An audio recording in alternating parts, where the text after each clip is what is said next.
Welcome back to Trapping TV. We're picking up where we left off, back into the otters. We got a special guest for y'all this week, Joey Van Dyke. He does the coastals out of North Carolina. Sit back and enjoy and watch this. Brandon's still hitting it hard, and see what the other guys bring in.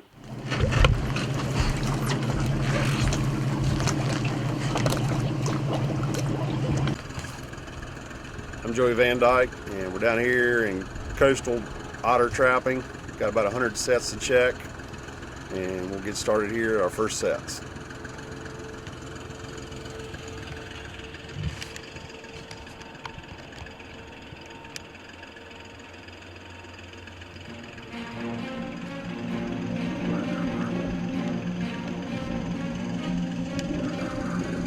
What we're looking for when we're scouting down here in the marsh, we're looking for, everything looks the same down here pretty much.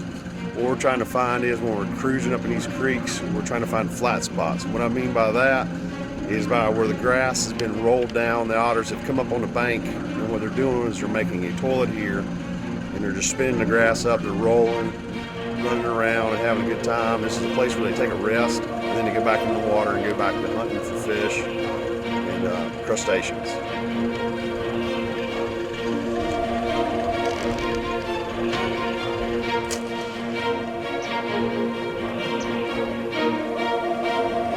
The reason I'm not going to set this site, the boys are duck hunting down here right now. Most of the guys are bringing their retrievers with them, and if I block it down, what's going to end up happening is I'll have an incidental catch, and I don't want to mess anybody's enjoyment of duck hunting up, or I don't want to mess up myself.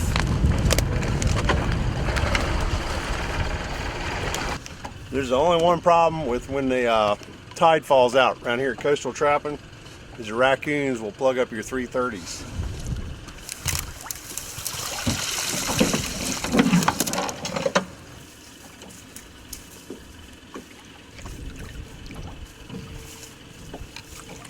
What I like to do when I'm blocking down also is I try to block it down and control the animal to force him to go through the set. By doing that, and I blend in a little bit of brush in front of it also to help block him down and just to help guide him in the right place to go.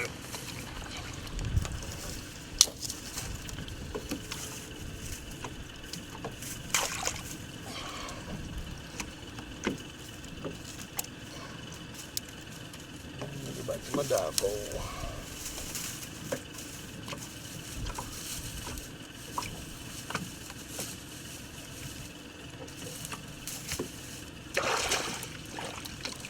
And there's the set. Like we're getting ready to have a storm tomorrow and stuff, and this water's gonna be dropping at least a foot to a foot and a half down. The wind's gonna be blowing northwest. All of our tide down here is controlled by wind, and what's going to end up happening is probably not tomorrow night with the way the wind conditions and how cold it's going to be, but the following night all these animals will be coming to the shore side, and with these traps they'll be out of the water completely. We'll be actually dry land trapping with 330s. It's completely legal here in the coastal areas because we have to go by the high tide mark. And what will happen is the gray fox, the bobcats, the raccoons, everything will be coming to the shore sides, and you just never know what you're going to end up catching when you come back to check traps in 3 days.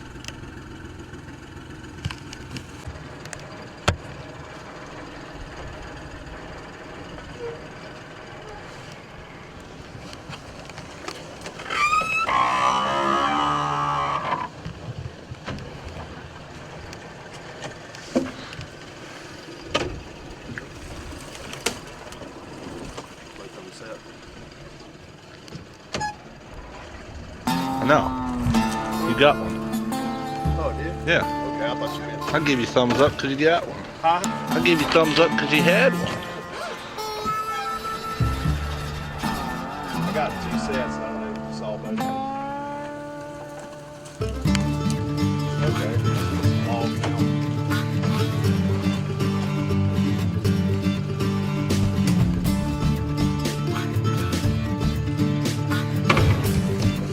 Another channel set. Just catching them blind, coming out of these creek canals and farmland properties, coming back out here to the sound and feed at night. We got a nice hut.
Say what trap you're using, how you're setting them, why you set them. See that you're setting them with the triggers down. Kind of go over that. Using Belial 330s. Really good traps, worth their money. A lot of times you get incidentals when you've been trapping some areas that have been really heavily trapped, where other people have been in there, and you get otters jumping over top of the dive poles. Well, a lot of times these otters will step on that dive pole, and when they do that, their foot will slip down and they'll set off a trap. I get a lot of foot caught otters this way. They're all drowned, but really good tool. I like my triggers on the bottom, so when it suitcases them, you get a lot less fur damage. It hits on the belly instead of on their back, where most of your fur graders are going to look at it and they'll see damage. They'll downgrade you for that. This one right here, I'm just using some regular 330 stands.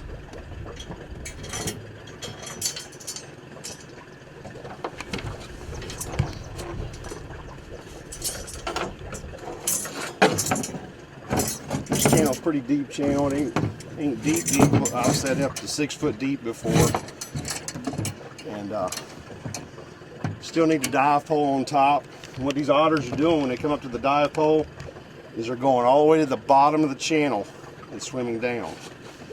So basically, when I'm setting, just put it right back here where I had my blocking before, right in the dead center of the channel.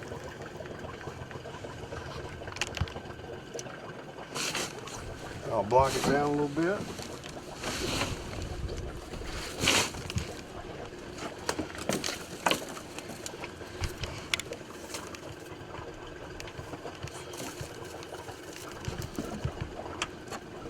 I'll be right down in between the springs. So basically, I'm just leaving an open hole right here. I've got everything blocked down over on this side also. I'm just leaving one small opening for them otters to come through. That dive pole will force them to go right up underneath the trap.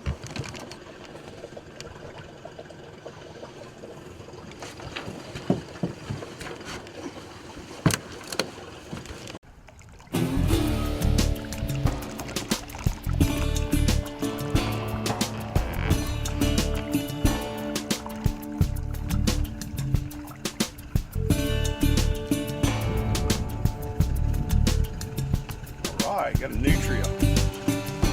Brandon, you might be the possum king, but I'll beat you every day on nutria, son.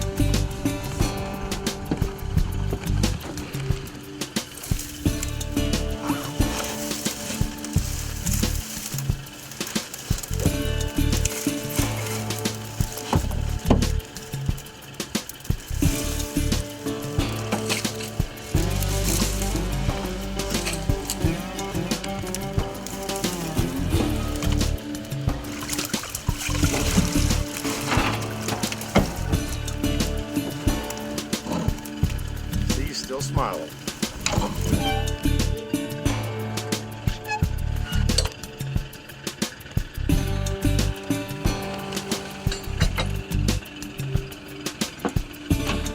Nice log, ain't it?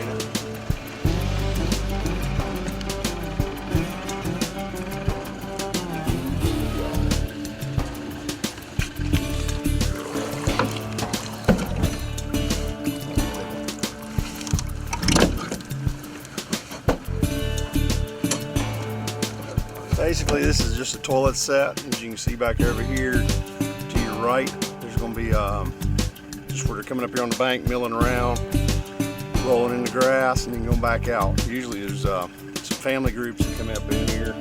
Got a single buck today, so we'll reset it and hopefully we'll catch 3 or 4 here at a time.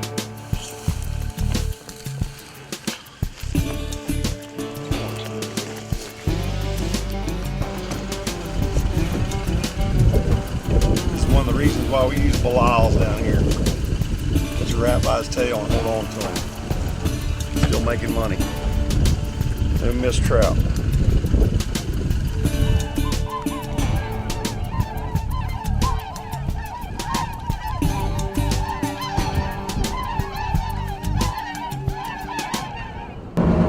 where I'm trapping at right now is in my hometown. It's in Tennessee. We're in a great big valley we're in the Appalachian Mountains. And when I listen to the old timers talk about what everybody did in the summer, it was rock bass. And they would wade our rivers and creeks because the water gets low in the summer, and they would catch stringers and stringers of bass. And they had a good time, and they've done that for decades. Now, what I'm getting ready to say, you know, I don't want somebody to say that I think we should kill all the otter, because that is definitely not what I'm getting ready to say. Since the otter have moved in here, and we've only had otter where I live about the last 8 or 9 years of any type of population, where I can go out now confidently in my home range right around my house and take 40 otter and not really hurt the population at all.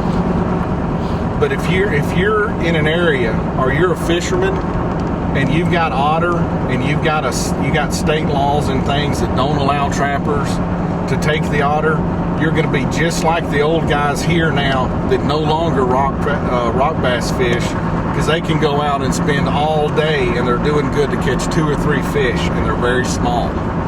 And that's a realistic story about what's going on where I live. Otters are great animals. I think they're great to have in nature. I like to be able to trap them as far as from an income point of view and for fun, and it's a really cool animal to go after. But if you don't keep adding population, your trout numbers will go down, your bass numbers will go down. They'll get in fish ponds. They cause literally millions of dollars of damage in Mississippi and Louisiana and places that have fish ponds. They've got to hire people to do things. We've got a trout farm here. He's had to fence his whole trout farm almost like a coyote pen just to try to keep the otter slowed down, or they will wipe out his whole inventory and his whole livelihood. So if you're new to trapping and you're watching this and you're not a trapper, you're wondering, well, why are they killing such a cute little animal? Because that cute little animal in the real world of when you get out of Disney really does a lot of damage. And they're good to have in a population, but they've got to be controlled. We're on a piece of property I've actually got permission on, and whoever this is may have permission too, I don't know. But in the great sport of trapping, the one who catches the fur wins. He's got these crossovers and stuff set up. Pretty crude, it'll work, no doubt. We've seen some other traps up and down here. We've got a river right over here. So unless he's got something on the bottom end that I didn't see, we're going to bar the fur before he has a chance to get them.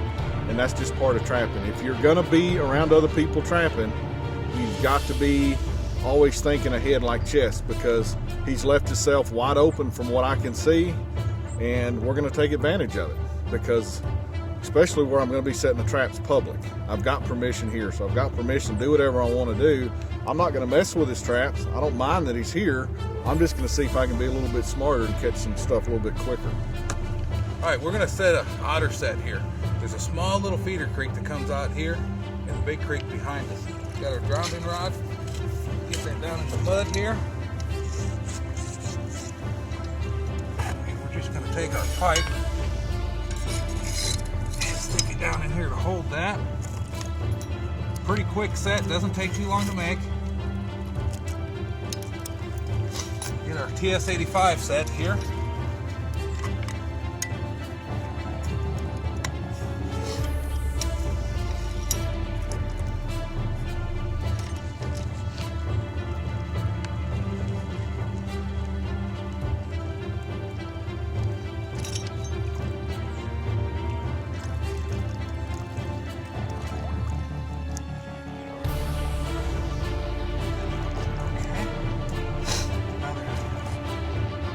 Set right there. We're going to put a lope stick in right here in front of it, just to kind of, when the otter comes in from the riverside, he'll come in, he'll kind of jump over top of that, and he'll hit right dead center of that pan. If he's coming down from this side, he'll stop just in front of it to jump over that, to kind of lope over it. Now what we're going to do is take a couple guide branches here, just to kind of help him a little bit know where he needs to be, where he doesn't need to be.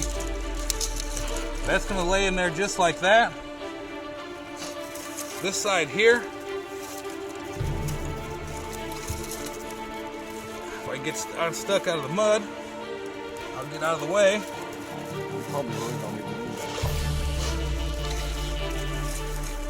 It just kind of, and it doesn't need to be no more than what's there, right there. That'll take care of it. It'll guide him right through here. Nobody will pay attention to it. One morning we'll have us an otter.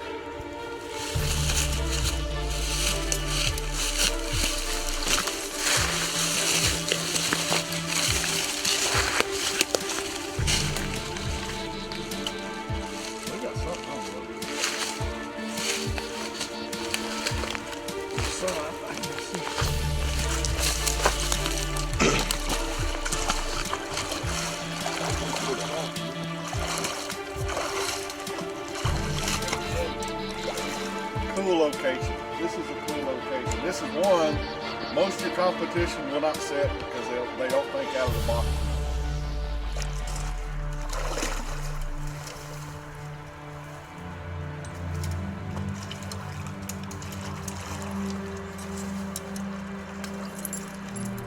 Uranus. Not the biggest otter in the world, but we'll definitely take you. And what makes this location a little bit different than a lot of guys would have came down and you could have blocked this down. I've got a crossover set over there, but just knowing Otter, how Otter act, at this point, the way this is, I've got a deep hole right here, and those otter will come through, and this is where the trap was at. There's no run or anything per se, but just knowing how beaver, when they come up to places like this, they go all over the place. So I'm setting the trap in here. That otter was coming one of these two different directions. Because they're so efficient in what they're doing, they cut the corner, which is right through here.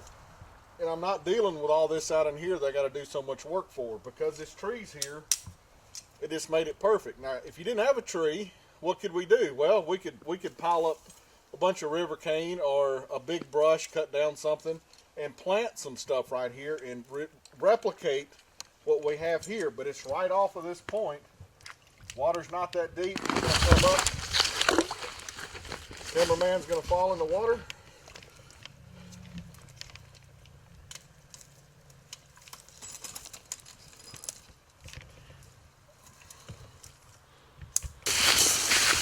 Just coming into this beaver swamp right here, this landowner called me. Last year they had a small little dam there. It wasn't too much of a problem. He let me trap some beavers. We caught a couple. But now he called me. They built a huge dam. They're flooding all this. He's coming down here to deer hunt. He's got to wear waders just to get to his deer stand. So we're going to take care of the beavers for him. Looks like the trap's gone right here.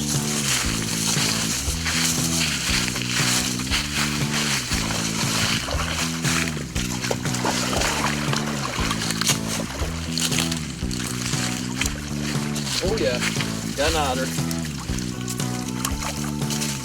Had this, the main dam's behind us, but a lot of times otters like trying to go in a straight line. So I set this up just to try to catch beaver or otter, but a lot of times otters will cut through, and that's what I figured what would happen. And we got the results right here, got a nice otter.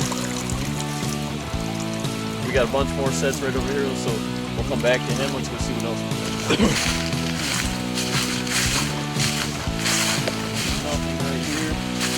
Another way that otter or beaver could go through, so we had that set up, had it blocked down. Nothing came through here yet. Got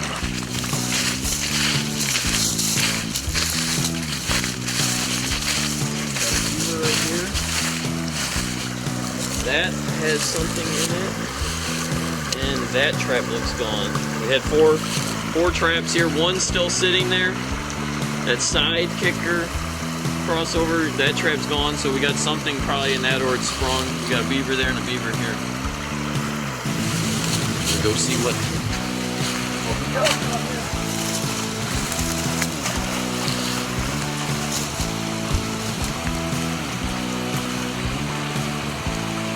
Oh yeah. Got another.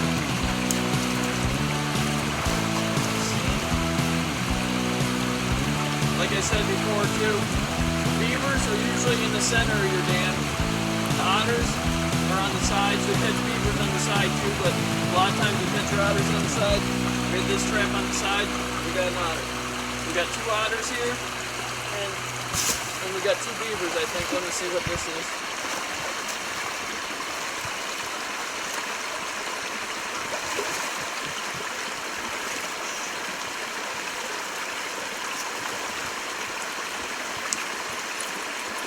Yeah, beaver. Good size beaver. So I'm gonna get these reset. We got a lot of skinning to do today. Ended today, we got 6 otters, 5 beavers, and 2 coon. Ran a different part of the line today. We pulled our canine sets yesterday, so all of our beaver and otter stuff, we're running on a 72-hour check. Check some coon traps right by camp that we've been checking every day. Had a good run on otter today. I've been trying to keep at least a 2 otter average up each day. We've been really catching at least 5 a day, it seems, lately. The lowest we went down to is 2. So this puts us at, I think we're at 71 otters here in about 3 weeks of trapping. So doing pretty good.